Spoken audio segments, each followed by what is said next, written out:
À Silo, en terre cananéenne, les journées sont très chaudes. Seule l'ombre de quelques palmiers et dattiers permet de se protéger des rayons du soleil. Aux heures les plus chaudes du jour, rares sont ceux qui s'aventurent au dehors. Nous préférons nous terrer dans nos maisons de briques, là où la fraîcheur permet le repos. Néanmoins, quelques braves voyageurs osent gravir les marches qui mènent là-haut, sur la colline. Protégés par un foulard sur la tête, ils montent les marches qui conduisent au sanctuaire. Lorsqu'ils arrivent en haut, les portes leur sont grandes ouvertes. Ainsi, pèlerins, visiteurs, marchands se rendent sur l'esplanade du temple en vue d'offrir au dieu Yahvé un sacrifice ou lui adresser une prière. Ma mère, qui s'appelle Anne, elle aussi est venue rendre un sacrifice après ma naissance, ici même, car Dieu a exaucé son vœu le plus cher. Elle n'arrivait pas à avoir d'enfant. Puis, après de longues années de prière, de tristesse, de désespoir, je suis arrivé, moi, le petit Samuel.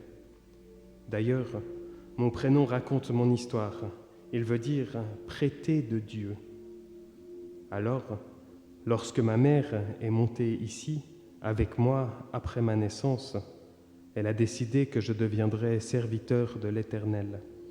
Et c'est ici, parmi les statues et les feux des sacrifices, que j'ai grandi, dans ce temple de Silo. Ma mère m'a confié à un prêtre du nom d'Élie. Il devient vieux, ce Élie, et ses yeux ne voient plus bien. Il a vécu toute sa vie ici et m'a appris les rouages du métier de gardien du temple. Ouvrir les portes, allumer la lampe de Dieu, accueillir les pèlerins et les visiteurs, participer aux cérémonies et aux cultes. Il n'y avait qu'une seule question à laquelle Élie ne m'avait jamais répondu. Dieu, à qui nous adressons tant de prières et rendons tant de sacrifices, pourquoi ne nous répond-il pas? Pourquoi Dieu ne parle pas? Mon histoire commence cet après-midi-là, dans les rues de Silo. Je n'ai que 9 ans et alors que la chaleur du jour devient insupportable, je m'installe à côté des grandes portes et regarde ces gens qui gravissent la colline. Lorsqu'ils arrivent en haut, je leur offre à boire et leur souhaite la bienvenue.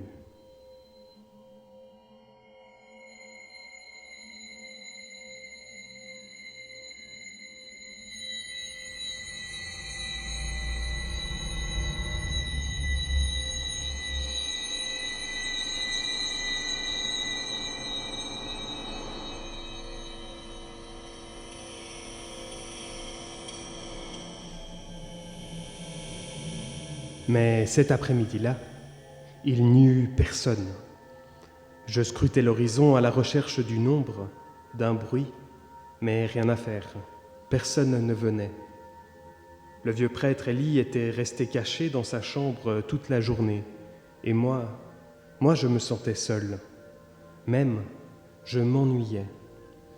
Les cailloux avec lesquels je m'amusais parfois me paraissaient tristes. Les statues du temple avaient toujours la même forme et ne bougeaient pas. Le soleil devint de plus en plus rouge jusqu'à ce qu'il disparaisse là-bas, à l'Orient, pour donner de la lumière à une autre partie du monde. La fraîcheur du soir atteignait les sommets des pans arides qui m'entouraient. Tout était si calme et silencieux. Au loin, on distinguait les lumières de la ville dont les ombres se reflétaient sur la montagne, tels des géants en pleine danse. Les premières étoiles passaient la voûte céleste, pas un bruit autour de moi, seulement une légère brise qui sifflait dans mes oreilles. Je me dirigeais vers les portes du temple et, comme je l'avais appris, je les fis coulisser.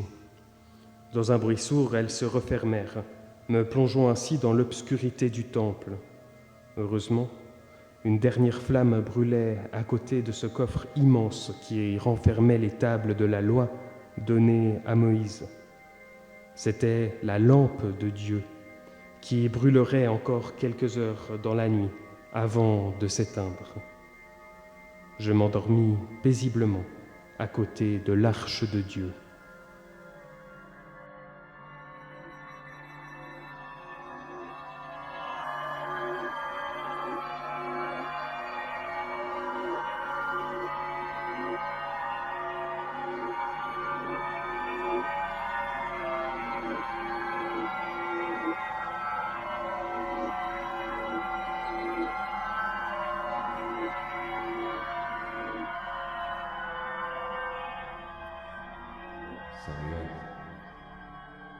Je me levai d'un bond.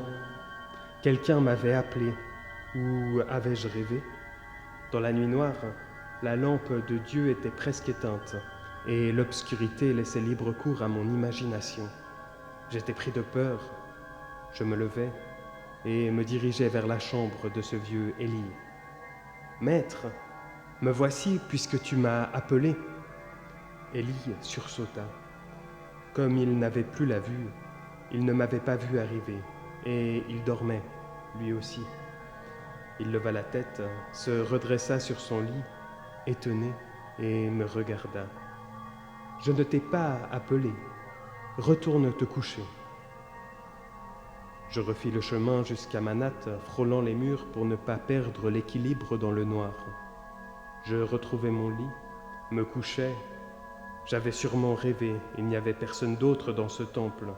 Et si ce n'était pas Élie, alors c'était encore mon imagination qui m'avait joué des tours.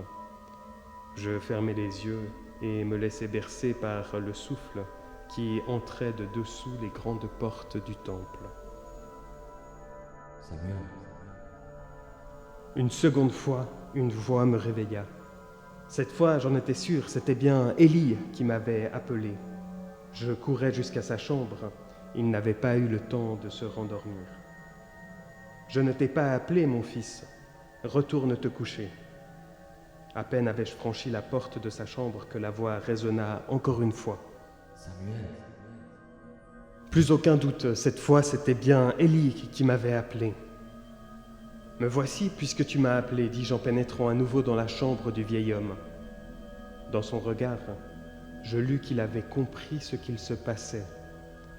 Il me dit « Retourne te coucher, et s'il t'appelle de nouveau, tu lui diras « Parle, Seigneur, ton serviteur écoute. » Je retournai me coucher à ma place habituelle, la tête remplie de questions.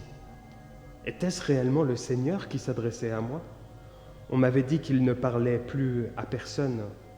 Même Élie, qui avait passé sa vie dans ce temple, n'avait jamais entendu sa voix. Pourquoi moi? Devais-je craindre ce que Dieu avait à me dire? Servir Dieu avait été ma vocation de toute ma vie, mais jamais je n'aurais pensé un jour qu'il puisse réellement me parler. Ce n'était pas ce que j'avais appris aux côtés d'Élie.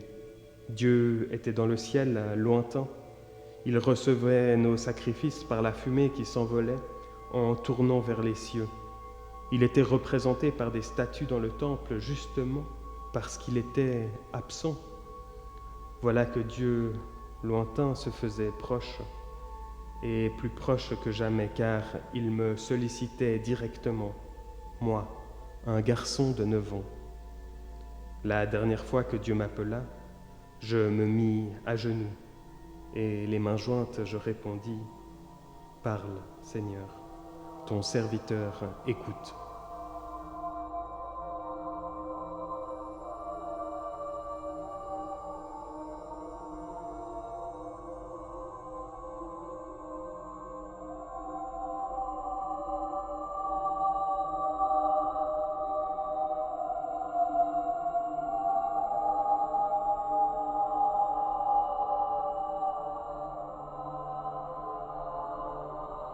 Le lendemain matin, je me réveillais encore tout retourné des murmures de la nuit. Ce qui m'étonnait le plus, c'est que Dieu, malgré le fait que je ne l'avais pas cherché au bon endroit, que je ne l'avais pas reconnu, avait persisté dans son appel. C'est comme si, dans mes déambulations nocturnes, il avait tout fait pour que je le trouve. Il s'était fait disponible, accessible. Je me dirigeais vers les grandes portes, les ouvris pour laisser entrer la lumière des premiers rayons du soleil. Au dehors, les cigales commençaient à crisser. En passant devant la lampe de Dieu, je sursautais. Cette nuit, la lampe de Dieu ne s'était pas éteinte.